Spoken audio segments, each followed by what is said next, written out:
Hello viewers, ఎట్లున్నారు? మేమైతే మస్తుగున్నాం. అందరికీ ముందుగా ఏరువాక పౌర్ణమి శుభాకాంక్షలు. ఈరోజు ఈ పండుగ సందర్భంగా మేము మా ఇంట్లో అయితే బొబ్బట్లు అయితే చేసుకున్నాం. మా సైడ్ అయితే పోలేలు అంటారు. అందరికీ తెలిసే విధంగా అయితే బొబ్బట్లు అనమాట. సో బొబ్బట్లు అయితే చేసుకున్నాము. కొన్ని ఏమో బెల్లంతో చేసాము అండ్ కొన్ని ఏమో చక్కెరతో చేసాము. సో 2 టైప్స్ ఆఫ్ బొబ్బట్లు చేసామన్నమాట. చాలా అంటే చాలా బాగా వచ్చినాయి, మెత్తగా మంచిగా వచ్చినాయి. కొంచెం కలర్ చూడండి, ఈ కలర్ చూడండి.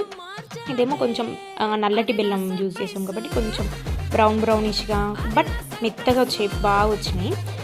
ఇంకా చక్కెరతో చేసినవి అయితే కొంచెం వైట్గా వచ్చినాయి, కొంచెం ఎల్లోయిష్గా అట్లా వచ్చినాయి. ఎందుకంటే చక్కెర వైట్గా ఉంటుంది కదా, సో అట్లా వచ్చినాయి అనమాట. చాలా అంటే చాలా టేస్టీగా ఉన్నాయి, మంచిగా వచ్చినాయి. రెసిపీ కావాలంటే కామెంట్ చేయండి. ఇక్కడ చూస్తున్నారు కదా, డిఫరెంట్ టేస్ట్, డిఫరెంట్ కలర్ కూడా అనమాట. ఇక్కడ మా పెద్దోడేమో చక్కెర పొడి మిక్సీ జార్ క్యాప్కి అంటుకుంది, సో దాంతో ఆడుకుంటున్నాడు. వాడికి పోలేల కన్నా చక్కెర పొడే కావాలంట. సో వేడి బొబ్బట్లు రెడీ. వీడియో నచ్చితే లైక్ చేయండి అండ్ సబ్స్క్రైబ్ చేసుకోండి.